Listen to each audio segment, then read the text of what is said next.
अस्सलाम वालेकुम नादरीन, आप YouTube चैनल देख रहे हैं। मैं इमरान खान हूं। कुछ लोगों ने मेरे पिछले वीलॉग के ऊपर एक सवाल उठाया कि कब जनरल रिटायर कमर जावेद बाजवा ने मजम्मत की थी रशिया की जब उन्होंने यूक्रेन पे अटैक किया था। देखिए, मैंने ये बात आपको क्लियरली की कि पाकिस्तान की रियासत की ये पॉलिसी बनी थी। वजीर आजम, वजीर खारजा, वजीर दाखिला, आर्मी चीफ, DGISI और बाकी सब लोग बैठे थे और सेक्रेटरी खारजा भी थे, कुछ रिटायर अफसरान भी बुलाए गए थे और ये तय हुआ था कि पाकिस्तान रूस और यूक्रेन के मामले के अंदर न्यूट्रल रहेगा, इसके अंदर किसी की साइड नहीं लेगा, जैसे इंडिया कर रहा है, जैसे बाकी मुल्क कर रहे हैं। तो पाकिस्तान ने न्यूट्रलिटी का एक ऑप्शन अडॉप्ट किया था, लेकिन रियासत की एक पॉलिसी बनी, उसकी खिलाफवर्जी कर दी जनरल रिटायर कमर जावेद बाजवा ने। और वो जो उन्होंने खिलाफवर्जी की, अब उसके ऊपर उनके इदारे के अंदर इंक्वायरी उस वक्त होनी चाहिए थी, अब भी होनी चाहिए। और ये एक ऐसी चीज है जिसके ऊपर बाकायदा इसके ऊपर पूछताछ होनी चाहिए कि आर्मी चीफ कौन होता है कि वो जाए और जाकर रियासत जो बात करे वो उससे हट के कोई और बात कर दे। क्योंकि उस मीटिंग में आर्मी चीफ मौजूद थे और आर्मी चीफ ने उस मीटिंग में ये बात एडमिट की थी कि हमारा कंसेंसस हो गया है कि हम न्यूट्रल रहेंगे। लेकिन उसके बाद उनके ऊपर ऐसा क्या दबाव आया या उन्हें ऐसा क्या मसला था कि उन्होंने जाकर रियासत की पॉलिसी के खिलाफ अपनी जाती एक पॉलिसी स्टेटमेंट दे दी। वो आर्मी चीफ के मनसब के ऊपर थे। ये बात इतनी आराम से पीछे नहीं छूट जाएगी और ये एक्चुअली रजीम चेंज ऑपरेशन का हिस्सा आप इसको समझिए कि वहां पे ये तासुर आया कि इमरान खान की गवर्नमेंट अमेरिका के बारे में, यूक्रेन और रूस के बारे में एक अलग पॉलिसी रखती है जो अमेरिका को पसंद नहीं है। लेकिन इस मुल्क का आर्मी चीफ यूक्रेन और रूस के बारे में एक अलग पॉलिसी रखता है जो अमेरिका को पसंद है। हालांकि जो असल पॉलिसी थी वो सबने मिलकर बैठकर बनाई थी। सबूत के तौर पे मैं आपको वॉइस ऑफ अमेरिका का ये पेज दिखा रहा हूं, इसको आप देख लीजिए। वॉइस ऑफ अमेरिका का ये पेज है, इस पे लिखा है कि Pakistan army chief blasts Russia's aggression against Ukraine. ये हेडलाइन है, मजीद मुझे आपको बताने की जरूरत नहीं है। इसके अंदर उन्होंने कंडेम किया जो रशिया ने किया और रशिया की जो पॉलिसी थी यूक्रेन के ऊपर अटैक की, बाजवा साहब ने उसके खिलाफ स्टेटमेंट जारी किया जो पाकिस्तान की पॉलिसी के, रियासती पॉलिसी के खिलाफ था। अब इसके ऊपर जो है वो इमरान खान साहब को उस वक्त एक्शन लेना चाहिए था, उन्होंने नहीं लिया। वो खुद रजीम चेंज की तरफ फंसे हुए थे और बहुत सारी चीज़ों का उन दिनों में सामना कर रहे थे। मैं आपको तारीख भी बता देता हूं ताकि आपको याद रहे। ये जो तारीख इसके नीचे लिखी हुई है, एक तो ऊपर लिखी हुई है 2 अप्रैल 2022। 2 अप्रैल 2022 को 9:31 में सुबह जो है ये खबर वहां पे शाया हुई है और इस खबर की तफसीलात भी मौजूद है। आप देखना चाहें तो वॉइस ऑफ अमेरिका के पेज पे जाके देख सकते हैं। ये खबर मैं आपको दिखा भी रहा हूं, इसका लिंक यहां से आप इसको देख लें। एक तो चीज़ ये बड़ी क्लियर है। दूसरी बात यह है कि इंतखाबात ऐसे गले पड़े हैं कि उसके आगे आगे सब भाग रहे हैं। यानी इमरान खान साहब इंतखाबात के लिए पीछे पीछे भाग रहे हैं और बाकी सारे आगे भाग रहे हैं। आज भी इंतखाबात की तारीख का फैसला नहीं हो पाया। PMLN 2 हिस्सों में डिवाइड होगी इंतखाबात को लेकर। राणा सनाउल्लाह, मरियम नवाज और नवाज शरीफ वाला जो एक पूरा ग्रुप है वो इलेक्शन में बिल्कुल नहीं जाना चाहता। वो पंजाब में और खैबर पख्तूनख्वा में इलेक्शन नहीं करवाना चाहते, जबकि शाहिद खाकान अब्बासी और उनकी तरह के कुछ पुराने रहनुमा जो हैं PMLN के, वो ये कहते हैं कि इलेक्शन में जाना चाहिए। जीत और हार जो है वो इलेक्शन का हिस्सा है। आप कभी जीतते हैं, कभी हारते हैं। आपने एस्टेब्लिशमेंट की गुलामी की, आपने बूट पॉलिश किए और आपने धोखे के साथ इक्तदार लिया। इसकी सजा आपको अगले इंतखाबात में मिलनी थी। अच्छी बात यह है कि पाकिस्तान की कौम मैच्योर हो गई है। अगर कल को कोई और पॉलिटिकल पार्टी एस्टेब्लिशमेंट के साथ मिलकर बंद कमरों के अंदर कोई 2 नंबरी करती है तो लोग उसके भी खिलाफ हो जाएंगे और उसको भी वोट नहीं डालेंगे और उसको अगले इंतखाबात के अंदर सजा भुगतनी पड़ेगी। अब जो भी पार्टी एस्टेब्लिशमेंट का पपेट बनेगी या कठपुतली बनेगी एस्टेब्लिशमेंट के लिए, उस पार्टी को अगले इंतखाबात में कम से कम एक आध दफा तो सजा काटनी पड़ेगी। अब सजा काटने की बारी जो है वो PDM की जमातों की है। पाकिस्तान पीपल्स पार्टी अपने आप को इससे अलग और बाहर रखना चाहती है। PMLN के अंदर डिवाइड जो है वो बड़ी क्लियर होती चली जा रही है।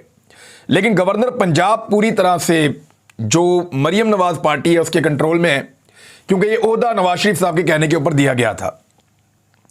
अब बलीगुर रहमान साहब ने सेक्रेटरी इलेक्शन कमीशन की सरबराही में जो वफद आया था उससे उन्होंने मुलाकात की है और एक इजलास हुआ। पंजाब इंतखाबात की तारीख के हवाले से होने वाले मुशावरती इजलास में सूबे में इलेक्शन की तारीख का तयन नहीं हो सका। अब उस पर गवर्नर ने दोबारा लाहौर हाई कोर्ट जाने का फैसला कर लिया है। लाहौर हाई कोर्ट के हुक्म पर पंजाब में इंतखाबात की तारीख के हवाले से इलेक्शन कमीशन वफद ने गवर्नर पंजाब बलीगुर रहमान से गवर्नर हाउस पंजाब में मुलाकात की। इस मौका पर चीफ सेक्रेटरी और आईजी पंजाब भी मौजूद थे, जिन्होंने सूबे में इंतजामी और अमनो अमान के हवाले से ब्रीफिंग दी। और ये लोग पहले ही अदालत में कह चुके हैं कि इंतखाबात हो सकते हैं, लेकिन पीएमएलएन भाग रही है। इजलास में फैसले की तशरीह और वजाहत के लिए लाहौर हाई कोर्ट से रुजू करने का फैसला किया गया कि दोबारा जाएंगे अदालत में। एक्चुअली दोबारा अदालत में क्यों जाने, जरा इसको आप समझें। ये अगर 50 मरतबा भी अदालत में जाएंगे ना, तो 50 मरतबा अदालत से जो फैसला आएगा वो आईन के मुताबिक आएगा। कुछ चीजें जब आईन में या कानून में लिख दी जाती हैं ना, तो अदालत चाहे भी तो उनसे बाहर नहीं जा सकती। आईन के अंदर लिखा हुआ है कि 90 दिन के अंदर इंतखाबात होंगे। अब जब तक सारे कंसेंसस नहीं कर लेते या पाकिस्तान में कोई इतना बड़ा खुदा न खास्ता वाकया नहीं हो जाता, तब तक अदालत जो है वो आईन को मुअत्तल तो नहीं कर सकती। तो वो जब भी आप उसके पास जाएंगे वो आईन के मुताबिक फैसला देगी। लेकिन अब क्योंकि अदालतों को बदनाम करने के लिए एक साजिश तैयार की गई है और मरियम नवाज साहिबा और उनका सोशल मीडिया का सेल कंटिन्यूसली अदालतों के ऊपर कीचड़ उछाल रहा है, जजेस के नाम लेकर, उनकी फैमिलीज के नाम लेकर उनको टारगेट कर रहा है मरियम नवाज का मीडिया सेल, तो ये जानबूझकर बार बार मामलात को अदालत के अंदर लेकर जाएंगे, जो मामलात इंतहाई कमजोर नौइयत के हैं पीएमएलएन के लिए। हमेशा वहां आईन के मुताबिक फैसला हो जाएगा। तो जब आईन के मुताबिक फैसला होगा तो फिर ये मजीद कीचड़ उछालेंगे अदालतों के ऊपर कि देखा इमरान खान के हक में फैसला आ गया। अब मरियम नवाज साहिबा ने उसके बारे में एक स्टेटमेंट भी दिया है, मैं आगे चल के आपको बता देता हूं, बल्कि मरियम नवाज का स्टेटमेंट मैं आपको भी बता देता हूं। मरियम नवाज साहिबा ने कहा है, और वो जो मैंने कहा था ना कि अमेरिका के बारे में मरियम नवाज साहिबा स्टेटमेंट देगी कि इमरान खान अमेरिका से माफ़ी मांग रहे हैं या अमेरिका से दोबारा इक़्तिदार में आने के लिए मिन्नतें कर रहे हैं, उससे मिलता जुलता उनका एक स्टेटमेंट आ गया है, लेकिन असल स्टेटमेंट अभी आना बाकी है। इमरान खान अदलिया के घोड़े पर वापस आने की कोशिश में हैं, ये मरियम नवाज कह रही हैं। तो अदलिया क्या ये कह रही है कि इमरान खान को फौरन वज़ीर आज़म पाकिस्तान बना दें, या अदलिया ये कह रही है कि फौरी तौर पे जो है वो पंजाब की हुकूमत उस्मान बुज़दार को दे दी जाए और खैबर पख्तूनख्वा की हुकूमत जो है वो 2/3 बनाकर वो दे दी जाए महमूद खान को? ऐसा तो नहीं कह रही अदलिया। तो अदालत तो सिर्फ ये कह रही है कि आईने पाकिस्तान के मुताबिक आप इंतखाबात करवा दें। अब जब इंतखाबात होंगे तो फैसला तो पब्लिक अपने वोटों के साथ करेगी, और जब लोग अपने वोटों से फैसला करेंगे तो फिर बीच में अदलिया कहाँ से आई, एस्टेब्लिशमेंट कहाँ से आई, बाकी सारे लोग कहाँ से आए? आज पाकिस्तान का बच्चा बच्चा जानता है कि पाकिस्तान के अंदर एस्टेब्लिशमेंट, पॉलिटिकल पार्टीज, पाकिस्तान का मीडिया, बहुत सारे माफियाज, वो सारे नहीं चाहते कि इमरान खान को वापस पाकिस्तान में हुकूमत मिले। वो नहीं चाहते कि वज़ीर आज़म पाकिस्तान दोबारा बने, वो नहीं चाहते कि सूबों में भी इसकी हुकूमत आए। लेकिन वो सब लोग ये ज़रूर जानते हैं, और पाकिस्तान का बच्चा बच्चा जानता है कि पाकिस्तान की अवाम इस वक्त इमरान खान को वापस लाना चाहती है।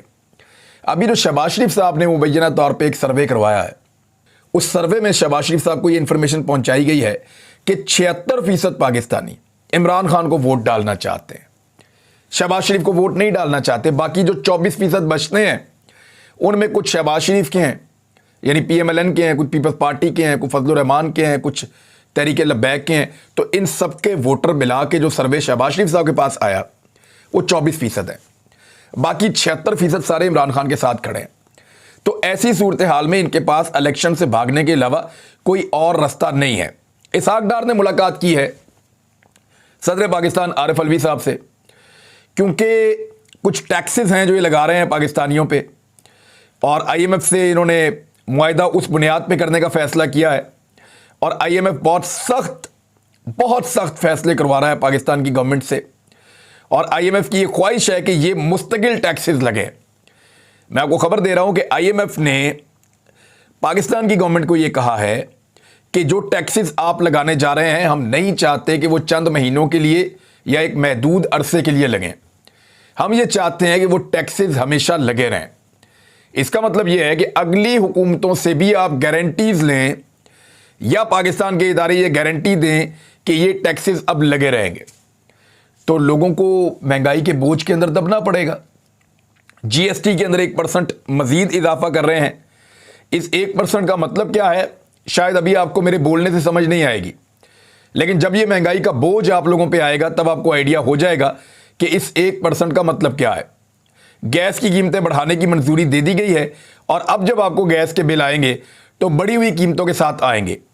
बिजली की जो सब्सिडीज हैं वो ख़त्म की जा रही हैं और मरहलावार 3 मरतबा इस साल के नवंबर तक बिजली की कीमतें लगातार बढ़ाई जाएंगी। 3 मरतबा बढ़ेंगी, मरहलावार बढ़ेंगी और जो टोटल कीमत बढ़ेगी वो कोई 8 से 10 रुपए के दरमियान कीमत बढ़ेगी।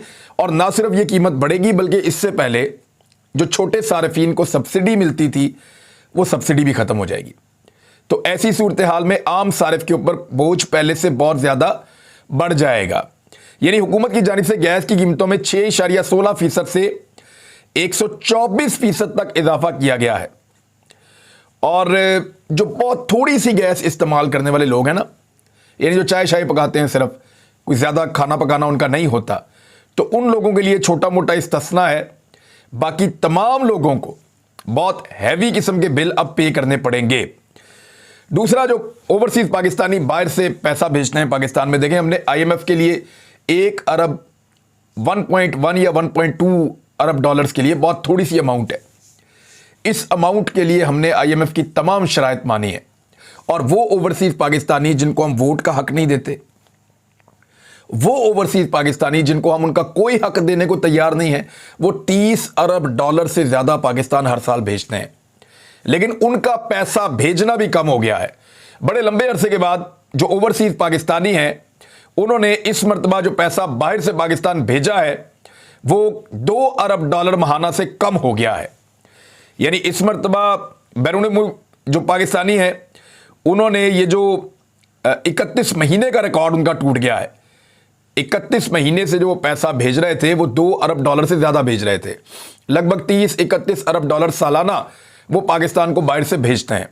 लेकिन ये एक ऐसा महीना शुरू हुआ है पिछला जनवरी का जिसमें 2 अरब डॉलर से भी कम, यानी 1 अरब 90 करोड़ डॉलर से कुछ जायद की तरसीलाते ज़र या बाहर से जो फॉरेन रेमिटेंसेस हैं वो आई हैं। तो ये पाकिस्तानी जो है जितना पैसा IMF से बेचारे कमा रहे हैं, पाकिस्तान की गवर्नमेंट मिन्नतें तरले करके, उससे ज़्यादा नुकसान जो है वो दूसरी जगह पे ओवरसीज़ पाकिस्तानियों को नाराज़ करके ये उठा रहे हैं। कोई पॉलिसी सीधी नहीं है। बहुत सारी कंपनियां पाकिस्तान से भाग रही हैं।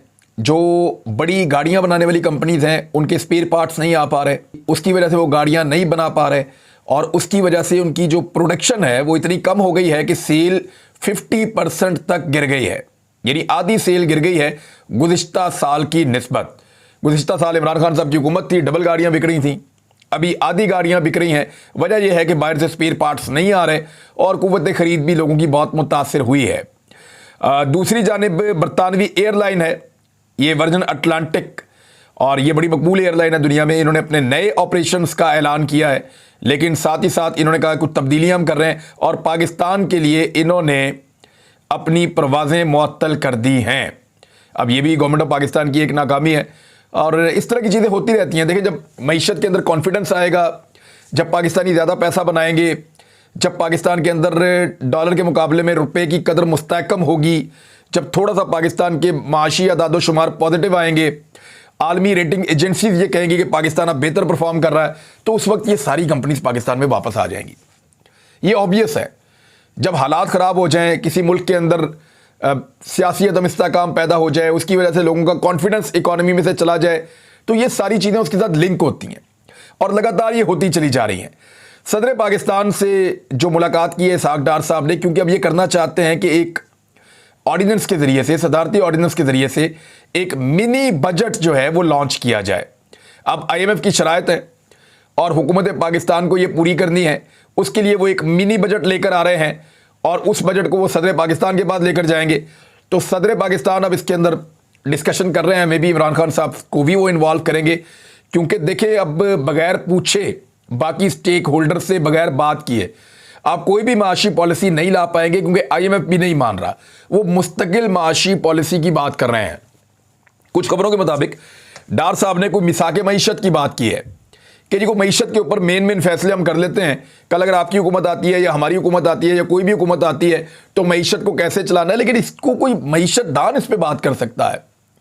मिफ्ता इस्माइल खुद इसहाक डार को मईशत दान मानने को तैयार नहीं है। पीपल्स पार्टी के लोग भी नहीं मानते।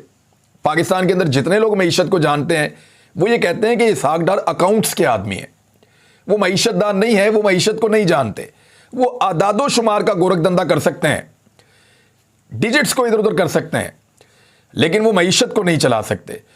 तो पीएमएलएन को चाहिए या पीडीएम की जमातों को चाहिए कि वो एक बेहतर आदमी को लेकर आए, ताकि आईएमएफ के साथ डील के नतीजे में जो चीज़ें तय होनी हैं वो तमाम स्टेक होल्डर्स को बिठाकर एक दफ़ा तय कर लिया जाए कि किस तरीके से पाकिस्तान को चलाना है। देखिए, मैं आपको एक चीज़ आज फिर इस वीलॉग में दोबारा कह रहा हूँ कि अगर इमरान खान की हुकूमत आ भी गई तो महंगाई कम नहीं होनी, और ना किसी को इलेक्शन में जाते हुए ये वादा करना चाहिए कि वो महंगाई कम कर देगा।